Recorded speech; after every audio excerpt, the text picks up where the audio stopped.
Muito boa noite, meus amigos. Boa noite. Olá, Tomás, estás bom, pá? Boa noite, tudo bom? Bem-vindo. Olá, Pedro. Olá, Augusto. Boa noite. Os suspeitos do costume, não falham. JPP, Juventude Partido Popular, aqui, ou PC. Decide, pá. João Paulo.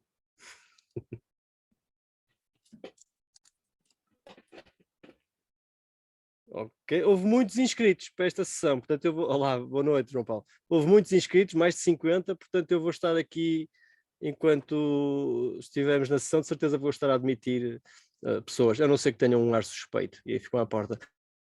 Chegaste, estás boa? Ativar o som. Boa noite.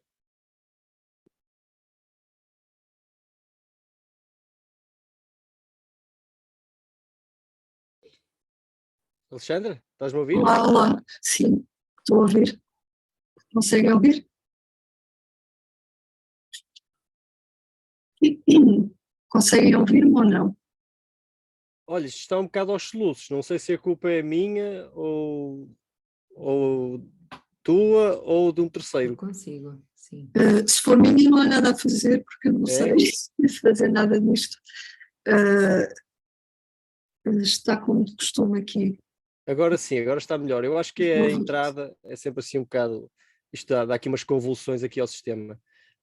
Alexandra, muito obrigado por aceitares este convite para participar na Academia do Diálogo. Honras imenso a Academia com a tua presença. Muito obrigado, só via virtual, mas sei que vai ser um prazer, pelo menos para nós, espero que para ti também. Obrigada, a honra é minha, até pus uma gravata para poder estar na Academia do Diálogo em grande. E sim, tenho a certeza que vai ser interessante. Eu queria avisar só que tenho aqui 3 gatos e de vez em quando eles passam por aqui, mas não falam. Boa. Boa. Olha, o desafio lançado. Primeiro agradeço-te imenso, foi um livro que eu não conhecia e um autor que eu li muito pouco, já só na faculdade, parece-me, nunca mais peguei nele. É sempre aquele autor que tenho ali perto, mas nunca me senti assim tentado a entrar nele, mas agora sim, a partir deste livro tenho a certeza que aqueles rumores que se diziam acerca dele são verdades. É um excelente livro, gostei imenso. O livro é A Repetição do Kierkegaard, portanto, editado pela Relógio d'Água, e aqui há um exemplar aqui no Porto, na Almeida Garrett. Por acaso não é na Almeida Garrett, é na Municipal, mas encomenda-se na Almeida Garrett e eles levam lá. É um livro muito pequenino, lê-se assim em 2 tardes. O título da nossa conversa é A Seriedade da Existência e não a Repetição. Vamos de certeza falar um bocadinho sobre isso. Mas antes de entrarmos no livro, Alexandra, deixa-me só confessar-te então uma coisa. Normalmente, e é um termo até, estou aqui a olhar para cima porque está a gente a entrar ainda, e é normal, não é? Antes da apresentação de um livro ou de um diálogo ou algo assim, há sempre alguma ansiedade, mais até nos livros do que na... Olha, lá está o gato, que giro. Primeiro. Sim, podes continuar. Sim, sempre assim, alguma ansiedade, não um nervosismo, mas uma ansiedade normal, que até é um termo bastante existencialista, não é? A questão da ansiedade. Mais quando estou a apresentar um livro, com o Tiago, com alguém, mais por aquela ideia de não deixar nada importante de fora, de tentar percorrer tudo. Neste caso, curiosamente, não me está a acontecer nada disso. Não sei por algumas características do livro. O livro é interessantíssimo. Tenho a certeza que só apanhei uns 5% ou uns 10% dele. Fiz uma semi-releitura novamente e achei ainda mais interessante. Estou mesmo a ver que é aquele tipo de livro que vale a pena regressar. E se calhar isso tira-me alguma responsabilidade e alguma ansiedade. Além do mais, tenho-te aqui como muleta, portanto também isso tira bastante a ansiedade.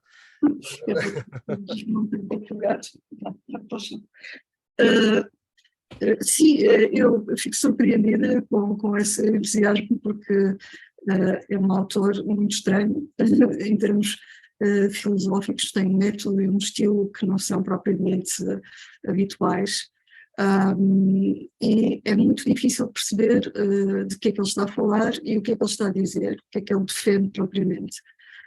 essa dificuldade está não apenas no facto de usar pseudónimos sobre pseudónimos sobre pseudónimos. Por exemplo, este livro é contado por um indivíduo chamado Constantino Constâncios, se não me engano, e tem também as cartas de um jovem com quem ele tem uma interação a certa altura, e há outros, enfim, muitos outros pseudónimos que escrevem livros como Temor e Tenor, ou que são os mais conhecidos, e muito raramente ele assume a autoria em nome próprio. Às vezes faz-se de editor das obras, mas tipicamente começa, enfim, faz a encenação das suas, eu não sei se lhe chama ideias ou argumentos, mas a encenação do que quer que seja que ele tem para dizer, sob forma de personagens e estilos literários também. São essas duas coisas, não é só personagens, mas também géneros, se quisermos. A carta, o diálogo, as cartas encontradas fechadas num baú, a história contada por outra pessoa, enfim, é uma variedade muito grande de estilos e está muito distante do texto filosófico tradicional, do tratado, até mesmo do ensaio, não é? Por isso estava a dizer que fico surpreendida. Eu próprio tenho uma relação ambígua com Kierkegaard, porque acho por um lado extremamente interessante e por outro não sou crente, e acho que isso tira alguma capacidade de compreensão do que ele está a dizer, ou não, quer dizer, podemos, enfim, tentar uma interpretação ateia de Kierkegaard. Sartre, por exemplo, fez isso, não é? Ou então podemos... É um tema muito interessante que até um amigo nosso em comum, o Tiago Sousa, estuda bastante isso, não é? Se, por exemplo, um ateu pode compreender ou pelo menos apreciar música religiosa da forma que um crente, portanto é um tema interessantíssimo. Acerca do pseudónimo que ele escolheu, ele só se revela no final, pelo menos esta edição está organizada assim, a carta que ele escreve a nós, aos leitores. Portanto é sempre bom, é sempre interessante receber uma carta de um escritor dinamarquês do século XIX, não é? E o pseudónimo que ele escreveu tem a ver com o termo repetição, é Constantin Constantius, portanto o próprio termo é repetitivo, não é? E agora estou a olhar para o teu nome e acho muito interessante, Alexandre Abranches também tem algo de repetitivo, não é?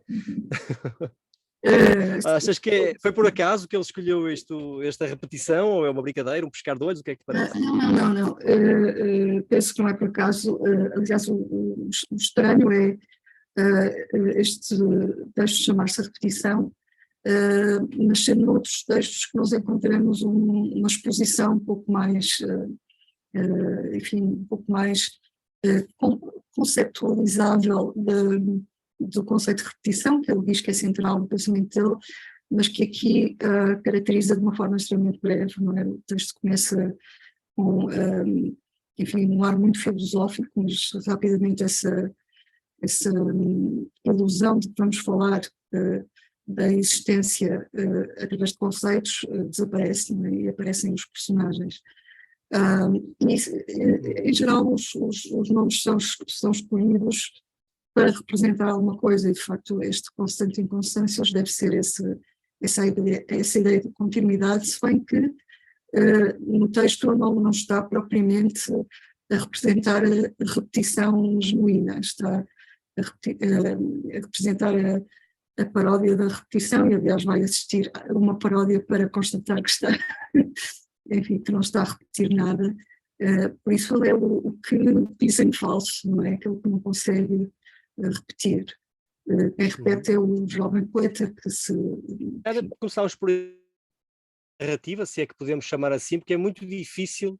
Isto não é um romance de todo, também não é um ensaio, não é uma peça de teatro, portanto, é uma mistura de muita coisa, não é? Mas há uma linha narrativa, há uma aventura amorosa descrita pelo Constantin Constâncios, não é? Não sei se queres descrever rapidamente isso. Há aí uma paródia da repetição, como disseste, não é? Bom, há muitos textos de Kierkegaard que têm como objeto o amor romântico, aquilo que nós chamaríamos o amor romântico, até porque, enfim, faz parte da biografia de Kierkegaard, uma decisão extremamente radical que ele tomou em relação à noiva, com quem, enfim,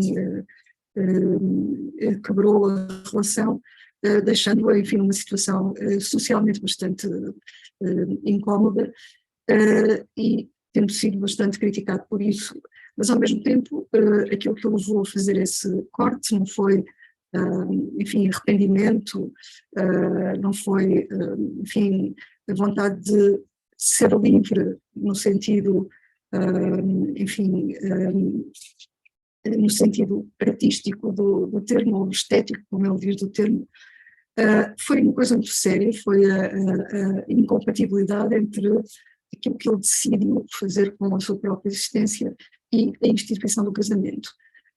Mas, enfim, a relação com a Regina Olsen aparentemente manteve-se subjetivamente na cabeça de Kierkegaard, e é ela que ele deixa todos os seus bens em testamento quando morre, escrevendo até como se fôssemos marido e mulher, ou seja, para ele o casamento de alguma forma consumou-se, não se consumando. Bom, qual é a história deste livro?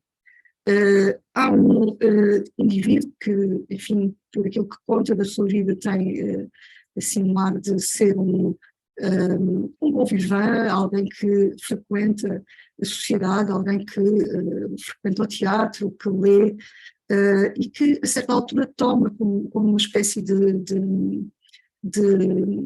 enfim,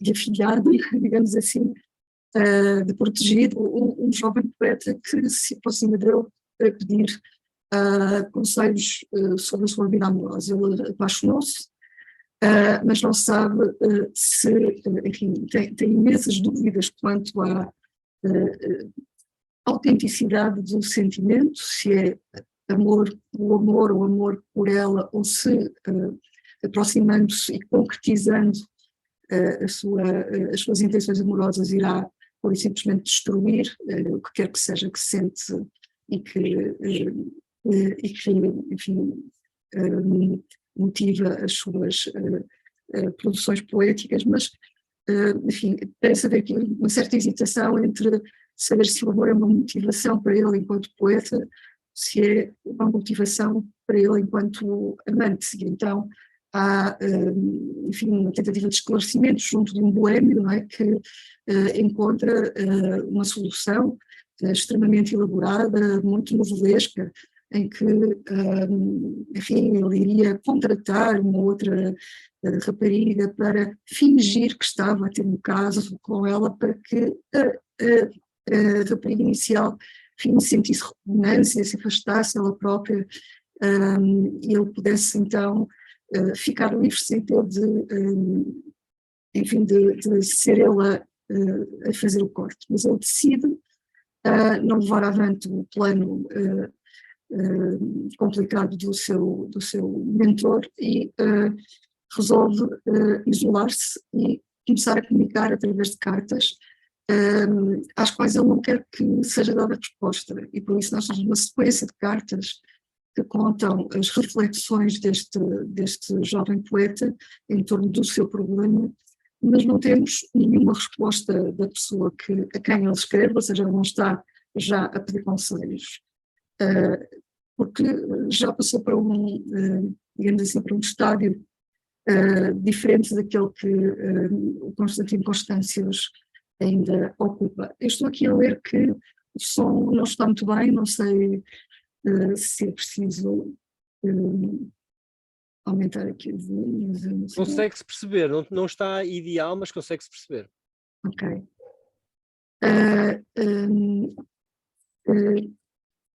Bom, em traços gerais é este. Grande coisa a fazer. O melodrama é este, não é? Também o que estás a dizer. Enfim, mais aqui há de importante dizer acerca da história propriamente dita.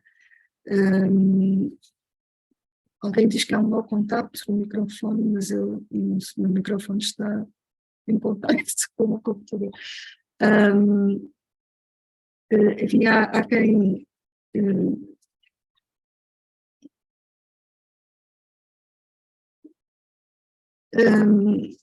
enfim, o texto termina então com essa carta, como disse há pouco o Tomás, de Constantino Constâncios, que enfim, parece não ter aprendido propriamente o que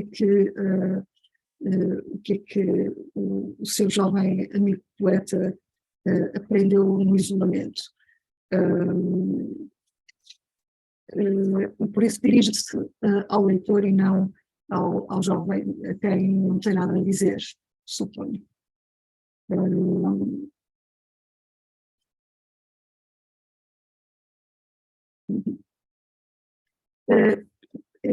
Sim, é essa história. É uma história muito, não é muito confusa, mas a forma como ele a revela é confusa, porque a certa altura não se percebe quem é que está a falar, se é ele, se é o poeta, o amigo. Mas basicamente isto não é um conto, não é? Apesar de haver uma linha narrativa, mas não é um conto. Eu chamar-lhe mais próximo apesar de não ser o conceito adequado para o descrever, mais próximo de um diário, eu diria um diário experimental, no sentido de descobrir esta categoria que é a repetição. Não é? E aí se calhar podemos entrar na repetição. O que é isto da repetição? Não é? É mais do que simplesmente ver as coisas acontecer novamente, ou não é uma crença metafísica no eterno retorno, ou algo do género. Não. A repetição é uma experiência psicológica, não é? É uma experiência existencial, superior, parece. Eu não sei eu não diria que é uma experiência psicológica. Enfim, os existencialistas em geral, e diz que o Kierkegaard terá sido o primeiro deles, normalmente recorrem a emoções, não é? Como angústia, ansiedade, náusea, o Sartre, por exemplo, para o desespero, no caso de Kierkegaard, para caracterizar a existência individual, uma vez que a forma tradicional do sistema ou do argumento não capta aquilo que há de individual na existência, capta apenas a generalidade. O meu conceito está dirigido ao universal e aqui trata-se do particular. O que é repetição? É um conceito que envolve, por isso é que ele faz referência a Leibniz a certa altura, envolve a crença, enfim, um Deus criador que cria em ideia e depois efetiva essa ideia, efetua ou concretiza essa ideia, criando homens particulares ou indivíduos particulares, como este jovem poeta ou como Constantino Constâncios. Então, a repetição é o nome que o Kierkegaard dá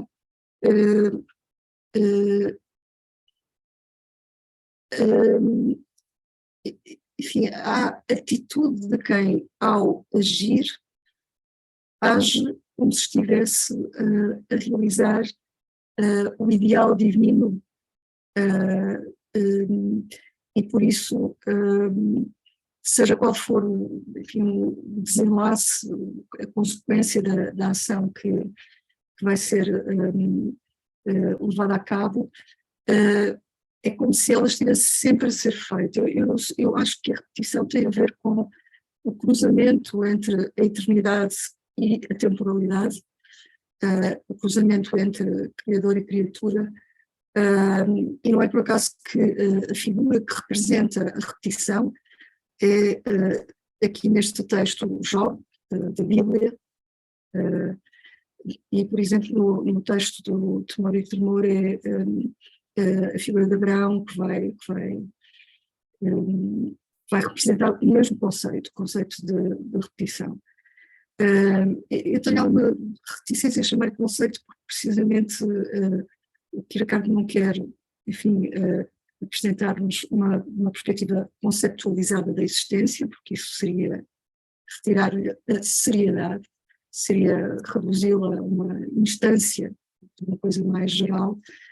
E a repetição, eu de facto, quando comecei a ler, também pensei, será que é uma espécie de eterno retorno, mesmo como Nietzsche?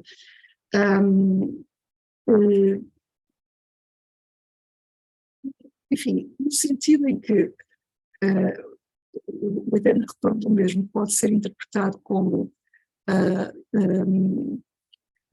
aquilo que o Nietzsche chamava amor fati, não amor aos fatos, amor ao mundo. A repetição não é isso, é o amor a Deus. E não através da sua criação, mas apesar da sua criação, com o sacrifício da sua criação. E por isso, quando o Constantino Constâncios tenta ele próprio repetir experiências que teve, por exemplo, no teatro, ele constata que não consegue essa repetição, não consegue ter a mesma experiência. Isto porque está a interpretar repetição em termos estritamente mundanos, isto é apenas como fazer outra vez alguma coisa que já se fez antes, ou seja, no fundo, viver no passado, reproduzir o passado no presente. Enquanto que a repetição é uma espécie de... isto é muito paradoxal, eu não sei explicar e nem sei se percebo bem, mas a repetição é repetir no futuro, ou seja, agir como se este ato fosse reproduzido eternamente, por assim dizer, sendo que de cada vez que é repetido ou reproduzido, o sujeito irá receber cada vez mais aquilo que sacrificou. Enfim, a história de Jó, que toda a gente deve conhecer, é a história de um homem que era rico, não é? Que tinha uma família e perde tudo. Enfim, isto parece ter sido abandonado por Deus e os amigos dizem, mas porquê é que tu não renuncias, porquê é que não amaldiçoas Deus e pedes, enfim, satisfações pela tua desgraça? E Jó recusa abandonar a fé, não é? E mantém-se, apesar de todas as provações, fiel à sua fé. E por isso vai ser recompensado com a devolução de tudo aquilo que tinha perdido em dobro. E é esta história de que se mantivermos a fé, aquilo que sacrificarmos ser-nos-á dado duplamente, é esta a essência, se quisermos, a natureza, enfim, não sei muito bem como dizer, da repetição. Aqui a história de Abraão também ilustra, né, de outra maneira. Amigos, deixem-me só dizer-lhes que eu interrompi o vídeo de todos, não por achar a vossa cara indigna de estar aqui, nem estar farto da repetição das caras, mas para ver se melhora um bocadinho a velocidade. Está bem? Peço desculpa, dificuldade é surpreendente a tua dificuldade em compreender o conceito de repetição. Não é tanto a minha, não é como é óbvio, mas o próprio autor diz, a certa altura, que desiste de tentar compreender o conceito, não é? O conceito de repetição.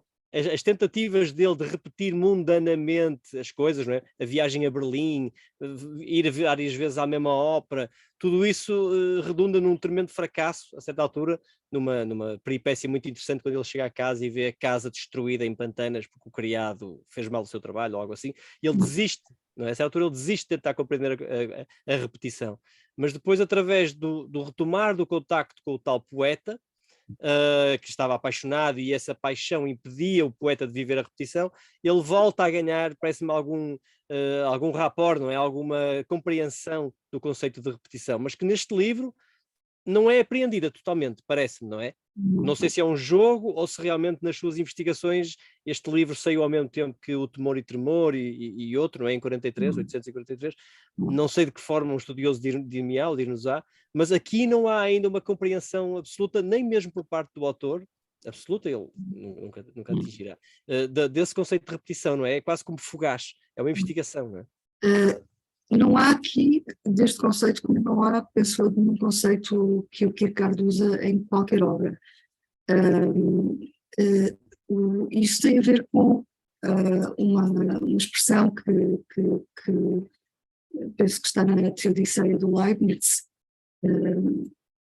que é uma enorme distância entre a cabeça e o coração.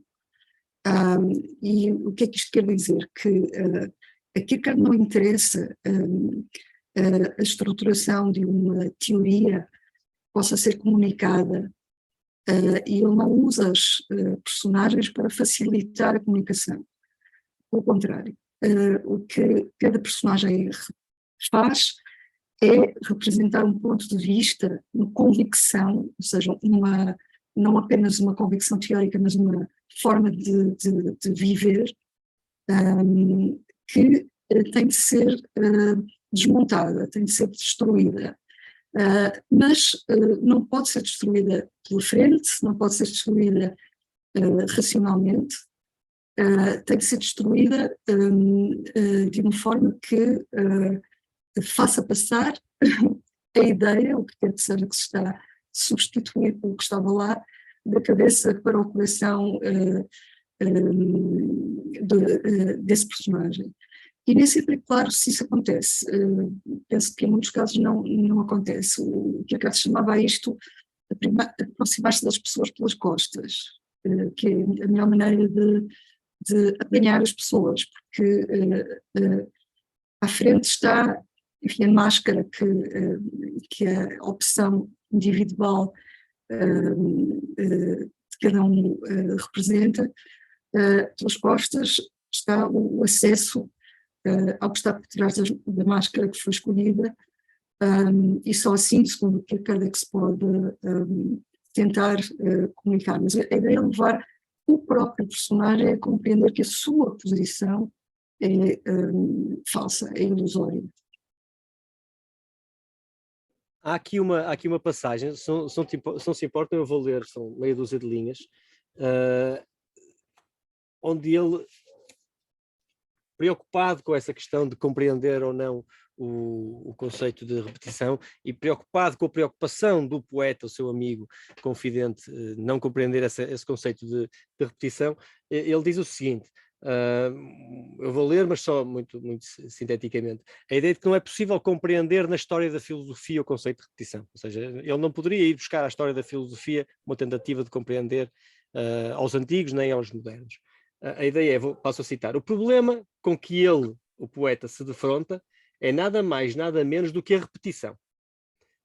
Aqui a questão na linha dramática é quando o poeta descobre que a mulher amada se casou e de alguma forma o libertou. Não é? Portanto, e o que o Constantino está a dizer é que ele defronta-se agora com a repetição. O problema com que ele se defronta é nada mais, nada menos do que a repetição. Tem razão o poeta em não buscar clarificação nem na filosofia grega, nem na filosofia moderna. Os gregos fazem o movimento inverso da repetição. E nesta matéria, um grego escolheria recordar. Portanto, o movimento inverso da repetição é a recordação, a anamnesis, não é? Platónica, buscar o conhecimento através da recordação. Agora perdi. Ok, um grego escolheria recordar, sem que a sua consciência o angustiasse. A filosofia moderna, por seu lado, não faz movimento nenhum. Isto é uma crítica mordaz à filosofia moderna. Não é? A filosofia moderna não faz movimento nenhum. Em geral, faz apenas muito alarido. Faz relevação. E, se por acaso faz algum movimento, este movimento permanece na imanência, ao passo que a repetição é e permanecerá transcendência. Isto liga àquela tua questão de a repetição está ligada à figura divina e ao religioso, não é? Uhum. Sim, é interessante, é uma forma muito interessante de olhar para a história da filosofia, do ponto de vista do existente individual, e, enfim, qual é, enfim, a distinção fundamental entre os gregos e nós, embora nós sejamos muito pouco capazes de, enfim, de viver de acordo com aquilo que deveria ser a nossa época. Os gregos, quando falam em recordação, estão basicamente a dizer duas coisas. Uma, que há uma ordem, algo que pode ser recordado de forma enfim, organizada. Isto é, que a experiência tem uma ordem que nós podemos armazenar na memória e rever, e por isso há a racionalidade objetiva que nós captamos. Por outro lado, que nós somos, enfim, dotados das faculdades necessárias para captar essa racionalidade por causa da nossa racionalidade subjetiva, se quiserem. Então há aqui uma harmonia, um acordo entre aquilo que nós somos e aquilo que o mundo é, que parece dar aos gregos uma visão harmoniosa da existência. Isto é, um grego, mesmo quando estamos a falar, por exemplo, da tragédia, o grego não está em nenhum momento a questionar, não tem problemas existenciais, se quiserem, a questionar o que deve fazer com a sua existência. O grego sabe o que deve fazer, não é? Há uma ética social que é um modelo para aquilo que cada um deve ser. E no caso do herói trágico, a tragédia é algo que lhe acontece vindo de fora, isto é, as forças contra as quais ele tem de lutar são forças exteriores, são as forças do destino ou enfim, dos deuses, e por isso há uma certa compulsão que faz com que ele não seja aquilo que o homem moderno finalmente pode ser, que é completamente livre. E a diferença está precisamente nisto, nesta ideia de que, enquanto para os gregos parece que aquilo que é central é essa ordem harmónica que é realmente concretizada em cada existência particular, e por isso cada existência particular é uma espécie de microcosmos da realidade, enquanto que para o homem moderno não existe nem ordem racional no mundo, nem racionalidade humana capaz de captar essa ordem racional. E porquê que o Kierkegaard acha que não existe? Precisamente porque o sistema que representa melhor o pensamento moderno, que é Hegel, o sistema de Hegel, é uma negação do existente individual. Aquilo que dá sentido à existência de cada pessoa que realmente existiu, de acordo com Hegel, é o facto de representar um momento na história de outra coisa, a história do espírito, não é? E por isso o indivíduo nunca tem propriamente que tomar decisões que ponham em causa o que quer que seja na sua vida cotidiana, ou melhor, a sua tomada de decisões está reduzida a decisões mundanas, a decisões imanentes, porque o transcendente trata de si próprio, por assim dizer, através de nós. E por isso o Deus de Kierkegaard não é absolutamente nada parecido com aquilo que alguns chamam o Deus de Hegel, que seria, enfim, identificado com o espírito absoluto ou com o saber absoluto, precisamente porque não é uma ideia, não é um conceito, não é o ponto de chegada de um conjunto de mediações entre outros conceitos.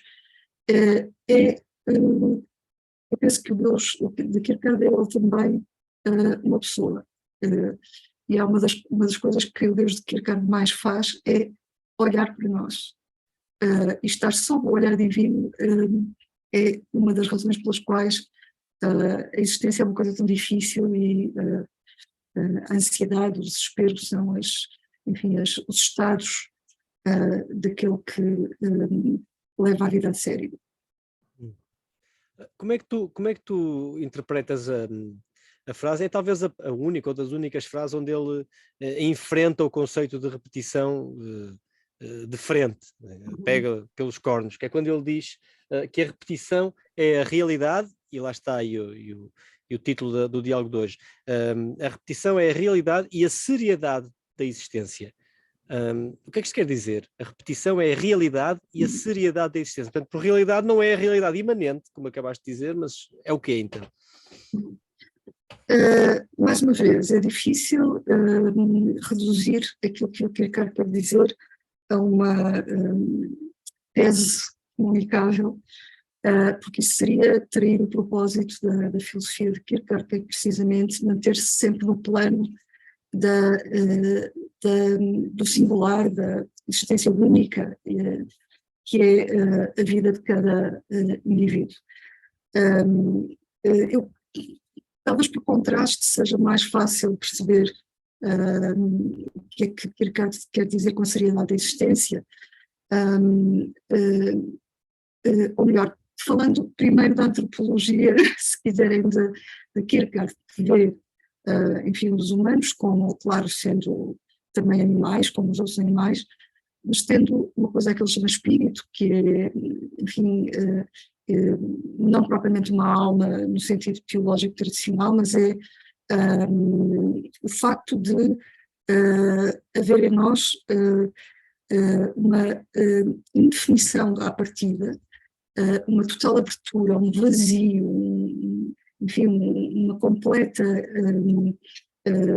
liberdade de escolha do que vamos ser, porque à partida não somos absolutamente nada, isto é, nós sabemos o que é qualquer animal, ele, enfim, não se desvia muito da sua, enfim, programação instintiva, se quisermos, mas o homem tem uma forma de existência completamente diferente, que envolve duas coisas, razão e vontade.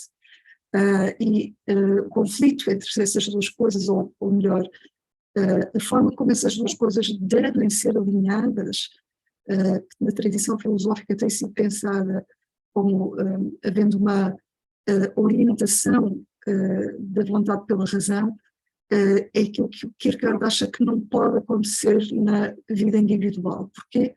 Porque se nós orientarmos a vontade pela razão, aquilo que nós temos são coisas como a ética kantiana, ou o utilitarismo, ou seja, temos as éticas racionais que nos dizem o que devemos fazer, sem que isso seja como se fosse a partir de fora, não é? Como se nós estivéssemos a dar lições a nós próprios. São éticas que não passam da cabeça para o coração. E eu penso que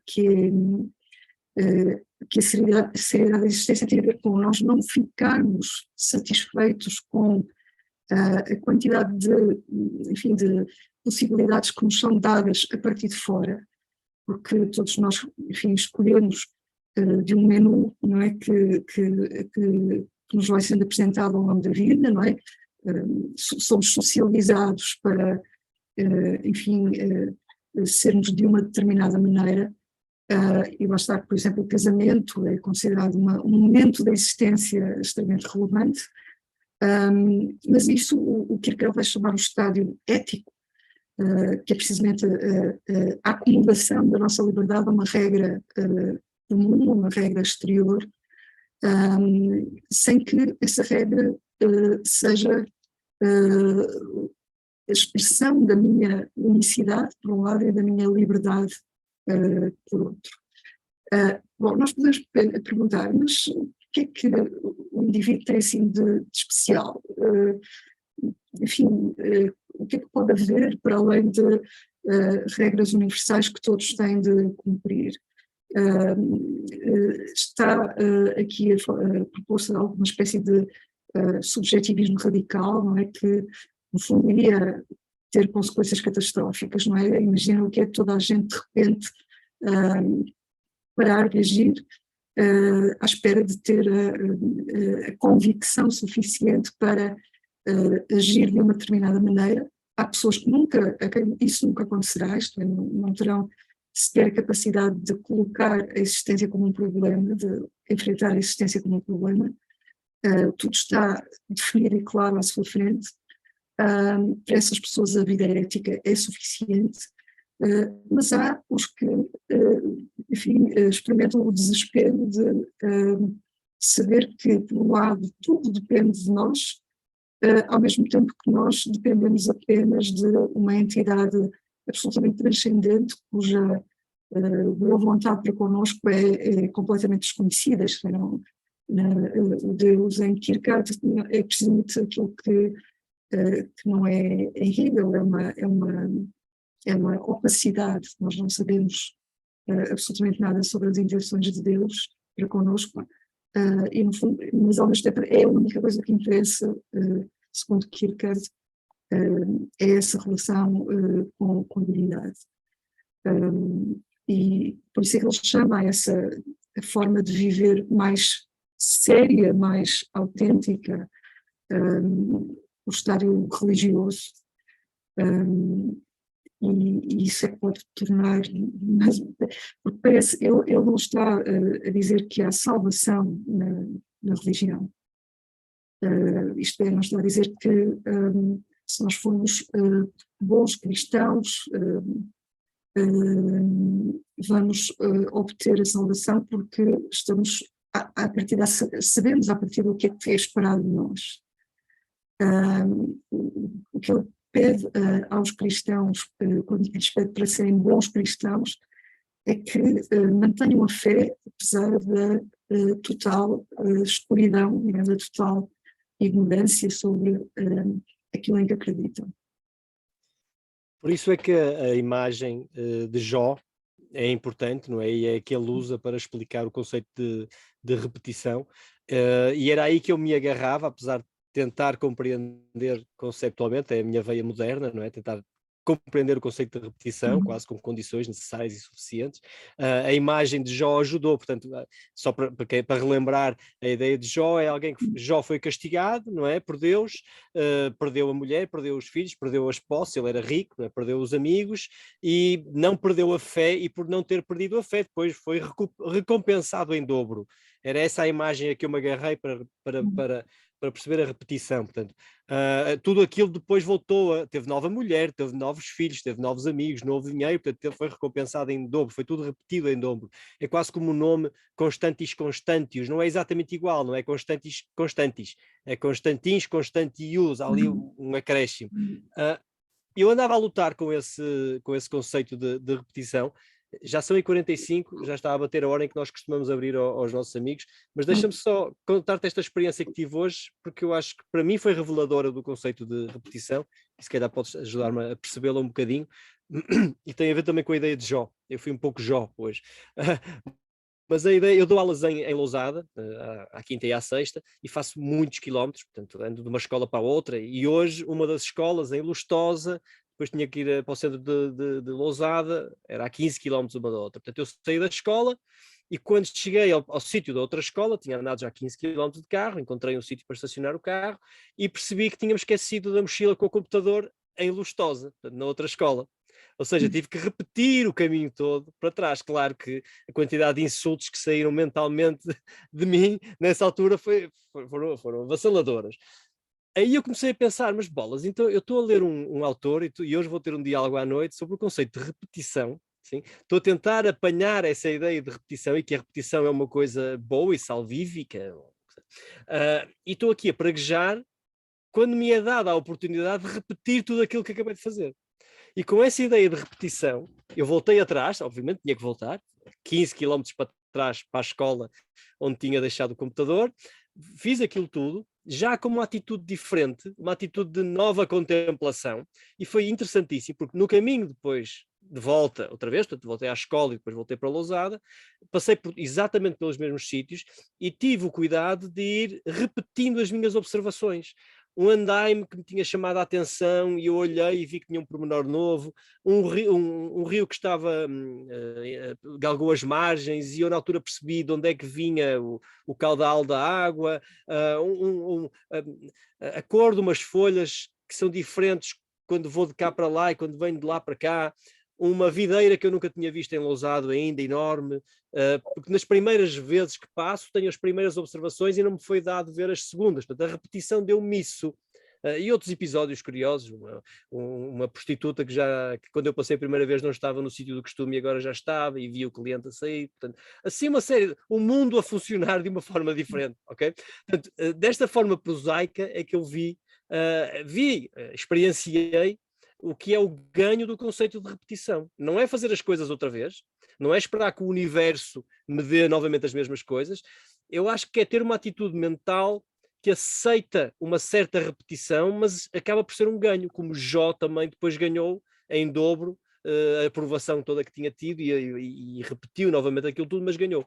Não sei se ajuda um bocadinho a explicar o conceito de repetição, mas foi uma experiência vivida. Enfim, dizes isso, suponho, porque correu bem, ou seja, foi agradável, foi interessante, tiveste prazer em fazer essas reobservações. Isso é um pouco como o personagem Constâncios, que foi rever uma peça de teatro, não é?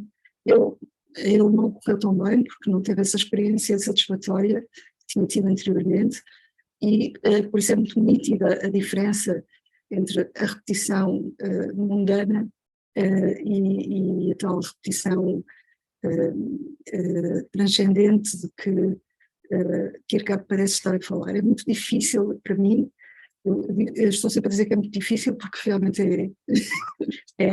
eu não sou sequer especialista em Kierkegaard, mas esta aplicação daquilo o que é que o Kierkegaard nos pede, o que é que ele quer de nós, afinal, não é? Pergunta que a certa altura dá vontade de fazer. Porque, por um lado, ele exige seriedade, autenticidade, liberdade, responsabilidade máxima. Por outro lado, diz que a maior parte de nós não é capaz dessa liberdade radical. A maior parte de nós faz parte da massa, em número, e embora também viva em desespero, ou seja, também sinta, ainda que pouco, de forma pouco intensa, enfim, uma dissociação, uma falta de harmonia, algo que não encaixa entre nós e o mundo. E essa falta de encaixe só vai ser resolvida se for quando nós tivermos em relação ao mundo a atitude a partir da transcendência, isto é, olharmos para o mundo não como tempo ou temporalidade, mas como eternidade. E por isso, na eternidade não há repetição, não é? A eternidade não é o eterno, não é o presente constante, é o ser na sua plenitude. Por isso não há temporalidade em Deus, por exemplo. E acho que há alguns, nós não lembramos o Kierkegaard chega a dizer que a repetição é como a irrupção da eternidade no tempo, a experiência da eternidade no tempo. E por isso eu não consigo explicar-te muito bem como é que se aplica e quando é que nós podemos dizer que tivemos uma experiência de repetição genuína. É que não há um critério, enfim, não há uma forma de determinar a diferença entre uma coisa e outra de forma suficiente para afastar todas as dúvidas em relação à falsidade possível da repetição. E principalmente quando se acredita na divindade e quando transcendência é um termo que é difícil de aceitar, então ainda fica ainda mais estranho perceber o que é que Kierkegaard quer de nós. Talvez, eu arrisco, ele quer nos indicar um caminho, quase como quando Spinoza sugeriu a perspectiva de Deus, não é? Subspecie aeternitas, que é algo que nos é inalcançável, mas pelo menos procurar caminhar no sentido de ter uma perspectiva mais próxima da perspectiva de Deus. Poderá funcionar aqui também, não é? Essa tal repetição genuína é uma categoria que não nos é acessível, porque nós somos seres temporais, mas procurar viver no caminho dessa repetição, desse transcendente, não é? O problema é que os filósofos como Spinoza são intelectualistas, ou seja, é o conhecimento que nos aproxima dessa perspectiva de Deus, é o conhecimento que nos faz, enfim, ir subindo, se quiseres, para chegarmos a um ponto em que temos a tal alegria intelectual que é intuir Deus como equivalente a todas as coisas. Mas há uma via muito, muito clara que é conhecimento. Em Kierkegaard não temos essa via. O conhecimento não é a via para nada. Ele tem, aliás, uma visão bastante pouco lisonjeira, tanto das ciências que tratam o mundo como número, e por isso não são capazes de dar conta da existência individual, que é qualidade, não é quantidade. A filosofia também, a filosofia enquanto construção de sistemas é absolutamente incapaz de responder à única coisa que interessa, que é o que é que eu faço com esta vida, não é? O que é que eu faço com esta existência que me foi dada, ao mesmo tempo que me foi dada uma liberdade absolutamente aberta, e pela qual eu sou totalmente responsável. Por isso a única coisa em que eu não sou livre é de ser livre. Eu fui fabricado e fui criado por uma entidade que me obriga a ser livre, e a maior parte das pessoas escolhe alternativas para não terem que enfrentar essa exigência, liberdade e responsabilidade. É um paradoxo a liberdade, não é? Parece que quanto mais pontos de escolha ou possibilidades de escolha nós temos, não digo menos livres nos sentimos, mas pelo menos mais ansiosos nos sentimos, não é? Não sabemos se vamos acertar, não é? Porque não há, o acertar não está, não é acessível antecipadamente. Não há uma teoria que nos diga se fizeres isto, fazes bem. Nós só vamos descobrir isso fazendo, e eventualmente a repetição refere-se a essa natureza sempre virada para o futuro da existência humana, e a necessidade que há de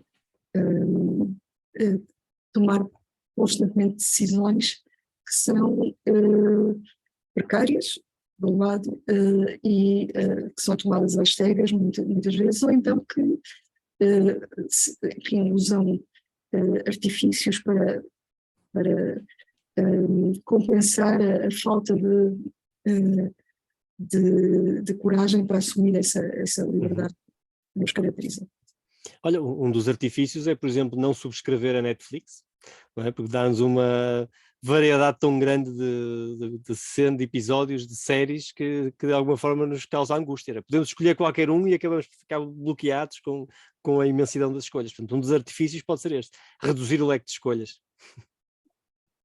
Isso é o que faz a sociedade, não é? Dizendo qual é o teu papel, quais são as tuas vias, não é? Que ambições podes ter ou não ter. Enfim, todos nós estamos, desde muito cedo, a ser formatados de alguma maneira, em alguma direção, por isso a nossa liberdade está sempre, enfim, rodeada por limites, por barreiras que são convencionais, e eventualmente a prática kierkegaardiana contemporânea seria ignorar essas barreiras e fazer experiências. O Stuart Mill, é curioso que no mesmo século há várias pessoas preocupadas com a existência individual, não é só o Kierkegaard. Schopenhauer também arranja uma solução totalmente diferente, e é muito claro, não é? Ao contrário do Kierkegaard. Mas também pessoas como o Stuart Mill, nós olhamos para a filosofia anglo-saxónica como sendo assim muito, enfim, comezinha, não é? Pouco, não é dada a grandes rasgos transcendentes e elevados, mas o Stuart Mill tem uma versão desta seriedade da existência, na ideia de que a extravagância deve ser uma coisa cultivado, ou seja, que faz parte da liberdade individual cada um fazer experiences in living, experiências em viver. Uhum. Isso é bastante reforçado, não é? Uhum. Alexandra, já passou um bocadinho o tempo em que nós damos o microfone aos nossos amigos. Não sei se queres acrescentar algo ou se nos dás mais 30 minutos para podermos ouvir aqui perguntas e comentários dos participantes, pode ser? Claro. Pronto, já sabem, agora é só abrir o microfone e podem ligar a câmera. Eu estou a ver aqui uma série de nomes que se repetem, quase como aliterações, como o Constantis Constantius, o Artur Santos, Manuel Durém, Jorge Cerqueira. Há uma série de nomes que remetem para a repetição. Eu sei que há uma série de existencialistas aqui também, pessoas interessadas no existencialismo, não perigosos existencialistas, mas simpáticos existencialistas. Portanto, meus amigos, liguem o microfone e a Alexandra dá-nos mais 30 minutos do seu tempo. Sejam à vontade. Senão eu e a Alexandra ficamos aqui calados 30 minutos. Não era mau. Eu posso dizer como é que a filosofia analítica lida com a questão da existência. Boa, força. Podes começar. Toda a gente acusa, não é, a filosofia analítica de se ter tornado uma espécie de técnica, enfim, é uma forma de abordar os problemas extremamente delimitada, porque são tratadas pequenas questões de pequenos problemas que se vão subdividindo cada vez mais. E, de facto, há, ao longo do século XX, é muito notória a vontade de não falar sobre o sentido da vida, o sentido da existência, enfim, o bem individual. E, ultimamente, eu tenho reparado que há uma tentativa de regressar a esses temas mais amplos e a questão do sentido da vida, ou do significado da vida, the meaning of life, tem gerado já alguma literatura. Mas, curiosamente, eles abordam a questão exatamente como eu acho que o Kierkegaard não quer que seja abordada, que é dizendo que em que é que pode consistir o facto de uma existência ter significado ou ter sentido. Eles pegam a palavra sentido ou significado e veem quais são enfim, o que é que está, quais são as acessões em que nós usamos essa palavra. Então há duas, fundamentalmente, o significado é enfim, uma coisa epistémica, não é? Permite-nos saber o que uma coisa quer dizer, não é? O significado dá-nos conhecimento do conteúdo de um conceito, mas também significado também significa, bom, significado também é, ou sentido também é aquilo que dá valor, aquilo que torna a existência algo que vale a pena ser vivido, como diria o Sócrates. E por isso eles vão reduzir ou transformar a questão existencial na questão de quais são as coisas que têm valor e como é que na existência de cada um nós podemos integrar as coisas que têm valor. E esse valor não é subjetivo, é valor objetivo. Eu penso que o Kierkegaard, olhando para esta forma de encarar a questão, diria se está a fugir à questão, porque o problema da existência não é que possamos ou não enchê-la com coisas que lhe deem significado, como, por exemplo, sermos voluntários num país que de terceiro mundo, ou, enfim, num abrigo de animais, ou estudarmos ciência, ou o que quer que seja. Kierkegaard acha que todas essas vias estão à nossa disposição, sem dúvida, mas nenhuma delas responde ao problema da existência. Todas elas são formas finitas e temporais de existir. faz a pergunta antes dessa pergunta concreta de quais são as coisas valiosas que eu devo incorporar na minha existência, que é como é que a existência deve, enfim, deve encarar-se, qual é a nossa atitude, qual é a atitude que devemos ter perante a existência. E o sentido da existência não é tanto quais são as coisas com sentido dentro dela, mas o que é que ela própria significa ou vale, se fizermos essa equivalência entre valor e significado. Eu acho que é semelhante ao que diz o Schopenhauer quando diz que a vida individual é constituída por uma sequência de desejos, de vontades. Eu quero isto, quero aquilo, quero outra coisa, e nós conseguimos justificar mais ou menos cada um desses desejos. Eu quero enfim, um carro para impressionar os meus amigos. Podemos sempre encontrar a motivação por trás da ação, mas a pergunta mais genérica, porquê querer o que quer que seja, essa pergunta não tem resposta. E eu acho que é uma coisa semelhante que o Kierkegaard quer, enfim, sublinhar, que talvez até tentar encontrar uma resposta à questão posta nesses termos, que é que querer, em geral, deve ser. E a resposta que dá enfim, é a resposta de um cristão que ele considera genuíno. Nem sei se ele próprio acha que conseguiu, enfim, esse ponto de vista existencial.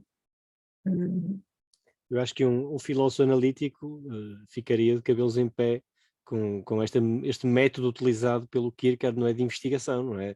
Entre o diário e o conto e a novela romântica, com apontamentos ensaísticos. Eu uma vez disse a um professor da Universidade do Minho, o professor Curado, disse-lhe, quando ainda estava a tirar a pós-graduação em Filosofia Moderna, queixei-me, não com ele, mas cruzei-me com ele e queixei-me da filosofia analítica, que era demasiado seca. E ele deu-me este conselho muito bruto, à maneira dele, não é? Olha, molhe-se. Ele assim, molhe-se. e realmente eu continuo a achar a filosofia analítica muito seca, apesar de interessante, e tem autores interessantíssimos, mas se nos queremos molhar, eu acho que autores como o Kierkegaard puxam muito mais por nós, quanto mais não seja por não dizerem tudo, não é? Por não tentarem dizer tudo e por apontarem mais o caminho do que propriamente em nos mostrar um esquema de argumento ou uma estrutura argumentativa ou algo assim. Portanto, eu achei este livrinho interessantíssimo e é pequenino, portanto, vê-se em 2 tardes, que é ótimo. Amigos, estamos à vossa espera das vossas intervenções para darem sentido à nossa existência. Boa noite, Tomás. Olá, Arthur. Força, Arthur. Eu vou desligar para a outra pessoa querer falar. Depois, então deixamos a Jéssica, está bem? Por cortesia. Força, Jéssica. Tá, eu vou fazer uma pergunta quanto... Olha, podes ligar a câmara se quiseres. Posso? Podes, força. Ok, obrigado. Diz que não está permitido pelo anfitrião que desativou. Esse é um fascínio, eu já trato disso. Já está. Veja lá. Ok. O que eu queria perguntar era se a repetição, no caso, acontece na nossa vida, sim. Por exemplo, ela não nos poderia ajudar a compreender o sentido da existência, no caso? Por exemplo, quando várias coisas acontecem ao longo da vida, várias vezes, num momento podem fazer sentido, e aí nós devemos interpretar, em cada momento, temos que parar e interpretar. E quando elas voltarem a acontecer novamente, imaginemos, cruzamos com o cão, imaginemos, se calhar não é o melhor exemplo, mas pronto, não fazemos nada, não levamos, mas se calhar da próxima vez que passarmos, se calhar devíamos levar porque ele está sozinho e se calhar nós precisamos de alguém. Ou então, outra coisa qualquer que possa acontecer várias vezes, se calhar um indicativo de que nós precisamos de mudar de trajetória, não será?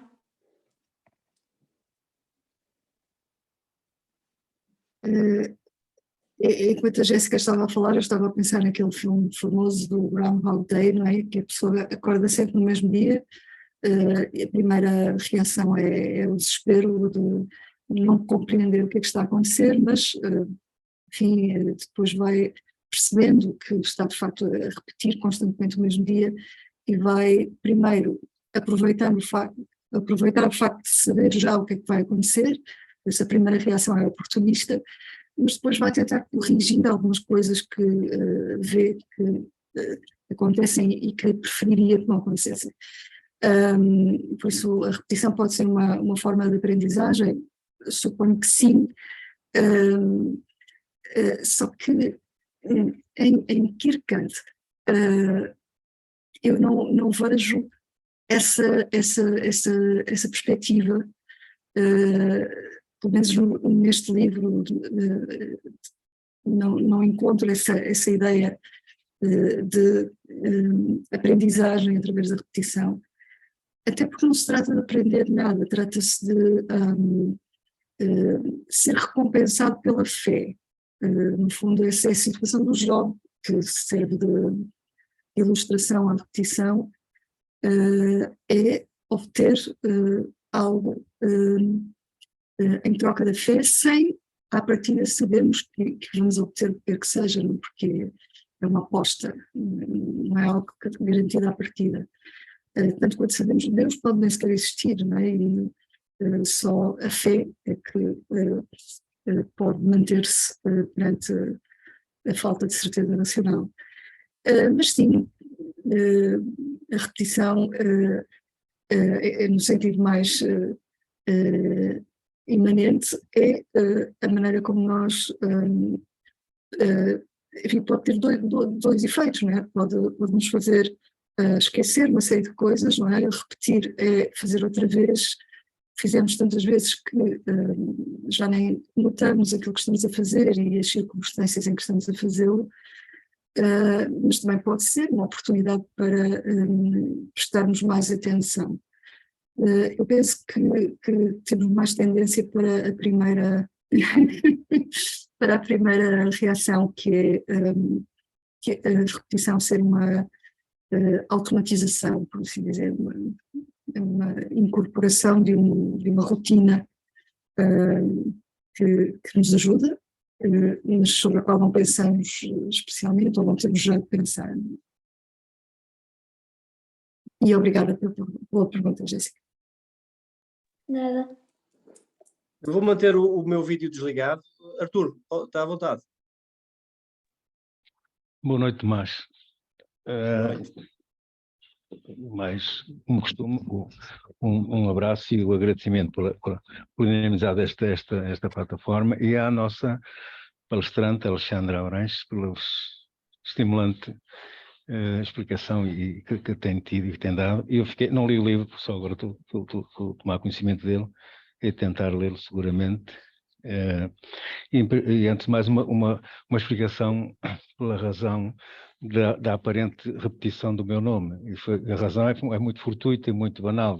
Eu assino os meus trabalhos, como sou Artur Santos, assino os meus trabalhos como Artur S, e o Zoom apanhou-me o Artur S e acrescentou-me Santos. Eu não sei como é que é retirar o S dessa história. Vou tentar fazer esta. Bom, eu fixei da explicação e da reflexão da Alexandra Abranches um conceito, que foi a relação estabelecida entre liberdade e responsabilidade. E tenho estado a refletir, e a questão que eu quero colocar é esta: a liberdade é um estado, será um estado, um impulso eminentemente individual, não é? E consequentemente, a liberdade poderá também ter essa característica.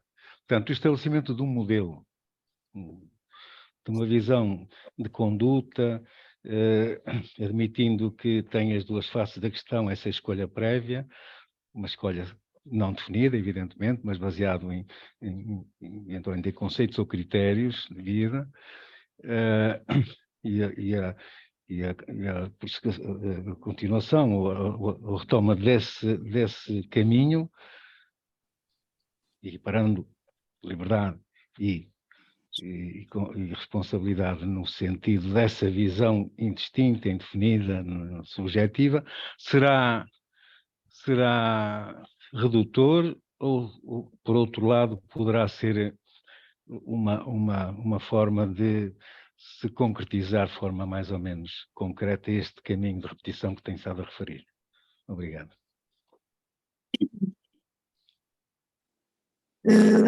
Eu não sei se percebi muito bem a pergunta, mas a relação entre liberdade e responsabilidade em Kierkegaard é, mais uma vez, enfim, especial, não tem a ver com aquilo que tipicamente entenderíamos por isso, está mais próxima de uma ideia de Sartre, que diz que estamos sós e sem desculpas, ou seja, a ideia que nós não podemos,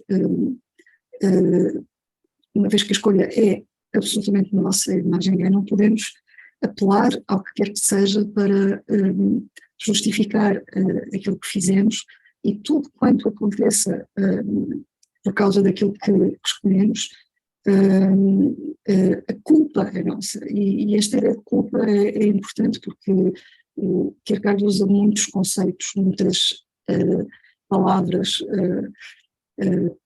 enfim, com conotação teológica e salvífica e bíblica, e de facto é a palavra pecado e a palavra culpa descem constantemente, mas curiosamente a palavra salvação é relativamente rara, pelo que eu tenho conseguido ler.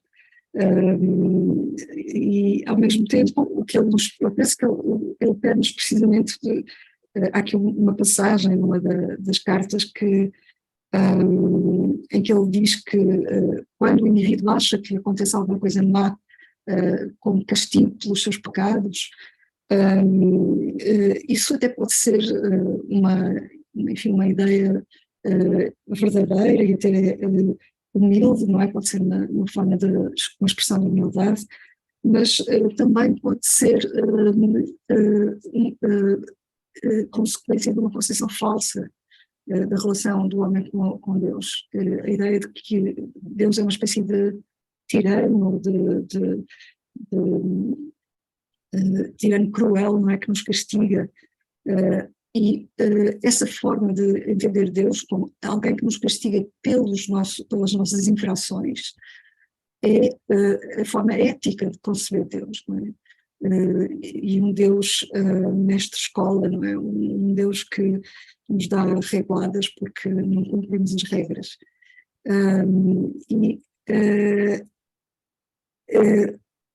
O Kierkegaard acha que Deus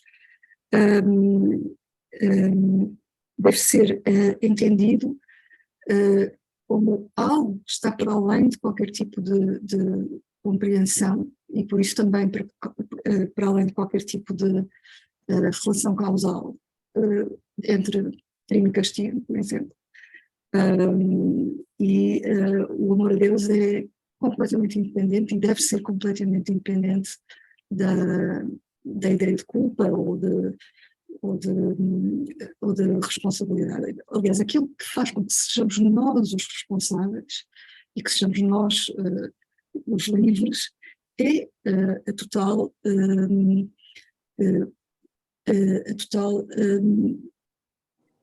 falta de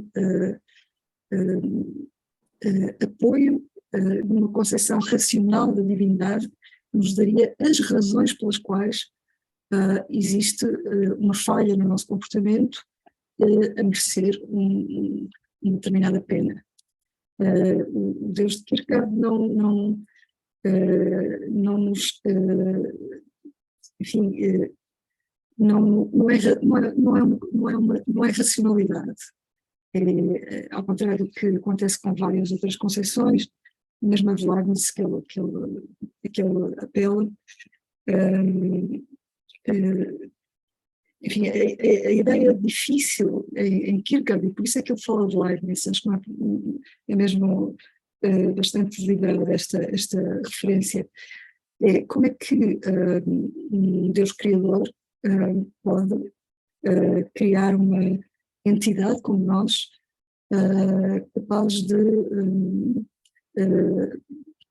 enfim, que é um potencial de imensas possibilidades, um potencial imenso, ao mesmo tempo que é a criatura, e por isso deveria estar já totalmente determinada, isto é, quando Adão cai do paraíso, isso acontece porque ele é quem é, porque é quem é, foi criado assim por Deus. Logo diríamos, enfim, as religiões dão-nos uma forma de desresponsabilização que filosoficamente tem sido contestada, e há uma tentativa muito, muito clara disso em Leibniz, em fazer com que liberdade e necessidade possam ser compreendidas em conjunto, mas não à maneira de Spinoza, que é identificando liberdade e necessidade. É assumir mesmo que há contingência, que há desconhecimento, que tudo pode acontecer e que tudo está nas nossas mãos a cada momento, independentemente daquilo que Deus possa querer, que nós não sabemos o que é. Não sei se respondi. Eu ia dizer amém. Sim. Foi um pouco ao encontro da minha dúvida, obrigado. Amigos, ainda temos alguns minutos, aproveitem. Depois perdemos a Alexandra, não para sempre, mas por uns tempos.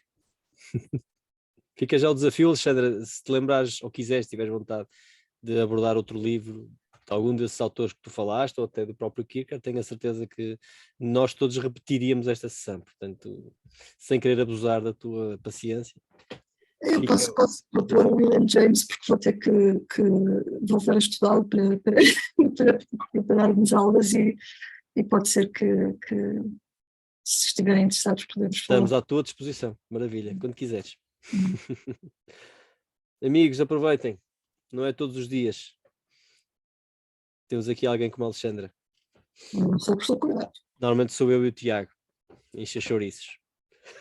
O Tiago disse que vinha, olha, deve ter ficado preso no trânsito em Vizela. Ele queria muito estar aqui contigo, ele é teu amigo. Estranho da repetição. É. Não consegue sair do sítio, está. Mas é, pois, uma repetição não daquela preconizada aqui pelo nosso Kierkegaard. Kierkegaard ou Kierkegaard? No caso, gostava de perguntar se alguém alguma vez sentiu este medo existencial, esta angústia existencial de que falam os existencialistas. Eu não conheço ninguém que me tenha dito que experimentou isso, e eu lembro-me, na adolescência principalmente, de ter esse tipo de experiência da futilidade da existência e da ansiedade em relação à necessidade de ser eu a fazer com que ela tivesse um conteúdo qualquer, né? Ela ser completamente indefinida à partida. E aliás a minha angústia era tal que eu até sonhava com o nada. O que é que isso quer dizer? Sonhava com a impossibilidade da aniquilação completa do que quer que seja, e por isso de que o nada seja, e isso causava-me imenso pavor, não é? Porque basicamente obrigava-me a estar aqui, a ser eternamente.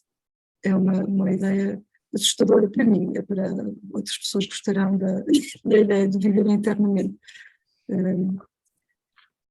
Posso aproveitar? Essa reflexão que acabou de ter terá a ver, essa ansiedade terá a ver com o sentimento de impotência de cada um de nós?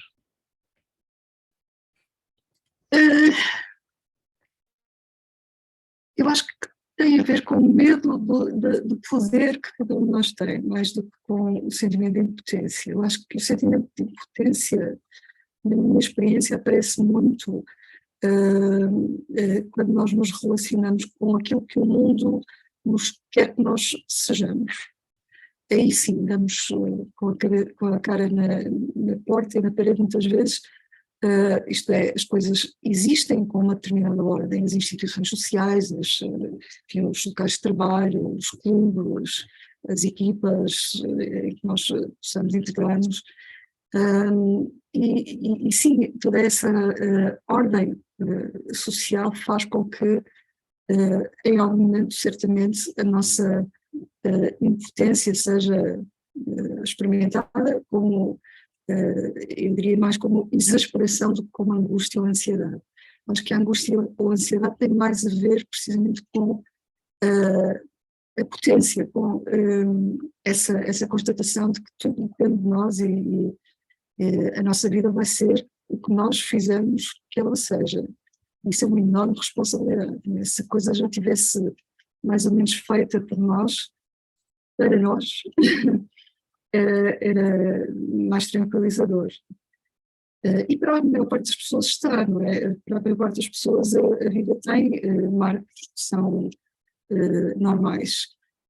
Ir para a escola primária, depois ir para o ciclo preparatório, depois ir para o liceu, depois ir para a universidade em alguns casos, depois casar, depois ter filhos, depois ter uma profissão, ter alguns amigos, sair, ir aos concertos, etc, etc. Essa é a vida normal.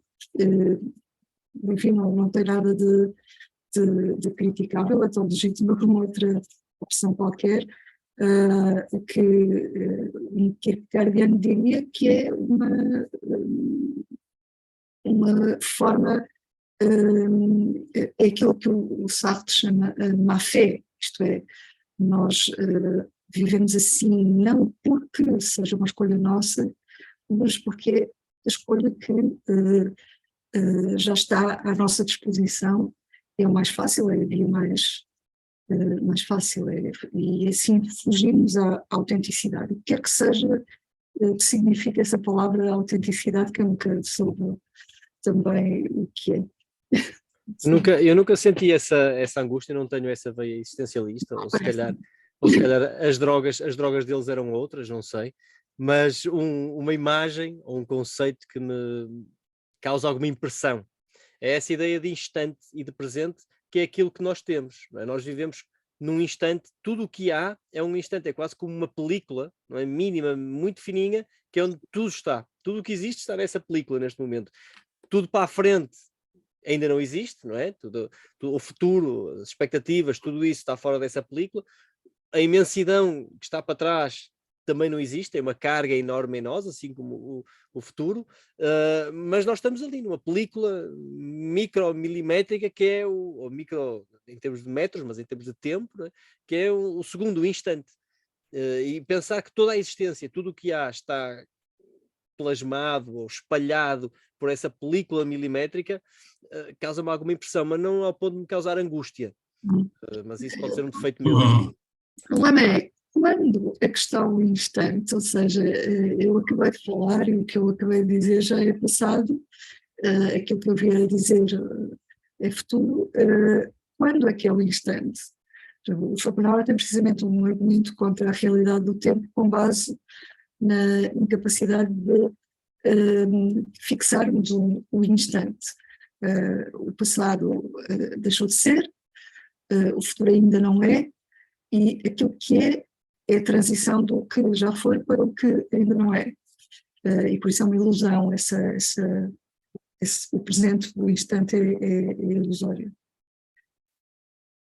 Alexandre, deixa-me aproveitar isto, temos que acabar, mas deixa-me pegar nesta ideia de presente, passado e futuro para usar uma imagem que o Kierkegaard usou, ou Constantis Constantius, para te perguntar o que é que achas da escrita dele em termos da relação com o sexo feminino, não é? Claro que é um autor do século XIX, se calhar temos que dar algum desconto, mas ele a certa altura fala, quando está a falar da repetição e da recordação, portanto, as várias dimensões, as várias categorias do tempo e da esperança, ele associa a recordação, ele diz, a uma mulher madura que já não nos interessa.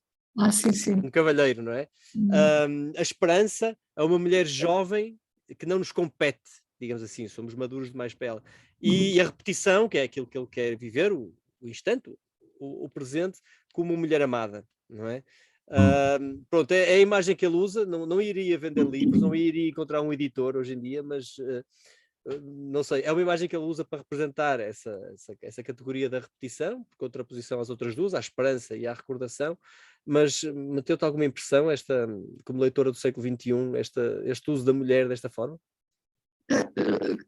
E há outras passagens, não é? Já estou tão habituada que, enfim, se me fizesse impressão, deixava de ler, porque de facto é quase impossível, até certo ponto no tempo, não ver a mulher como como não sendo propriamente um representante de direito da espécie, mas sendo apenas um dos elementos da existência de outra pessoa.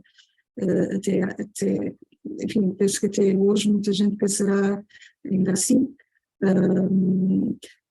Eu não fiquei impressionada porque estava a tentar perceber precisamente qual era a diferença entre as três coisas e não estava focada no facto de se estar a referir a uma mulher, porque, enfim, assim eu teria de desistir de ler o livro, porque todo o livro é sobre o que é que nós fazemos perante uma relação com uma mulher. E essa mulher não tem subjetividade, não tem quase existência, a não ser como o objeto da ansiedade do personagem, não é? E não há nenhuma personagem pseudónimo feminino em Schopenhauer, por isso só os homens é que têm estas é que têm uma posição, não é? Uma posição que possa ser desafiada. Não sei se é de propósito ou é simplesmente uma questão de época, porque houve outros autores que não foram assim tão, enfim, não esqueceram a existência das mulheres, mas eu penso que há muita evidência textual de que Kierkegaard teria assim alguma uma atitude não muito positiva em relação às mulheres, mas eu não me mudou. A questão foi ver que a diferença está em que a esperança é uma atitude falsa, ou que se baseia numa falsidade, que é que sabemos aquilo que queremos alcançar. A esperança tem um objeto definido e não está ao nosso alcance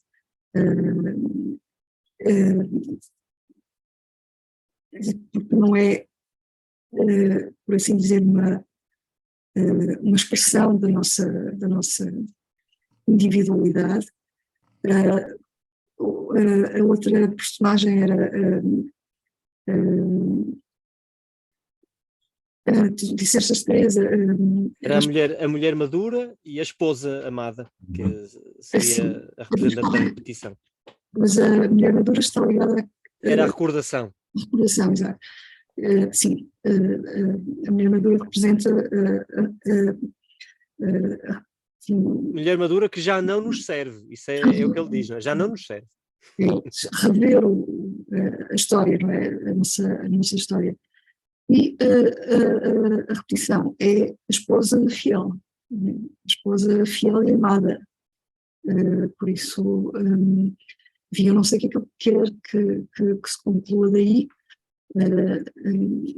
a não ser tem a ver com a relação erótica, não é? Que é momentânea, e a relação de amor que será eterna, repetitiva, não é? Sim. Ok. De qualquer forma, não vamos cancelar Kierkegaard aqui na Academia do Diálogo. De braços abertos vamos continuar a acolhê-lo, outros textos dele, sugeridos por ti ou por alguém. Amigos, bateram as 10h30, acho que já abusamos demasiado da nossa amiga. Alexandra, muito obrigado, foi muito interessante. Espero que tenhas gostado também e até à próxima. E obrigado a todos. Obrigada. Boa noite e obrigado. Obrigado, boa noite. Obrigado, boa noite. Boa noite.